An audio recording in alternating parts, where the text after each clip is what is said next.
ചട്ടമ്പി ചട്ടമ്പി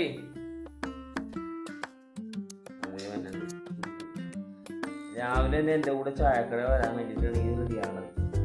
അല്ലടാ ആ ചൂലൊക്കെ അവിടെ വലിച്ചു വാരി പോവാ, നമുക്ക് ചായക്കടയിൽ പോവാ. അമ്മ വരില്ലേട്ടാ, നമുക്ക് പണിയിൻ്റെ കൂടാ. എന്നാ വാ, എഴുന്നേക്ക് വാ, പോവാ വാ. എന്നല്ല വാ പോവാ, ഞാൻ പോണേ. ഷൂടണ്ടാ? ഷൂ അച്ഛൻ ചെരുപ്പിടാൻ വേണ്ടി പോണേ. ചെപ്പനൊന്നും ചെയ്യല്ലേ?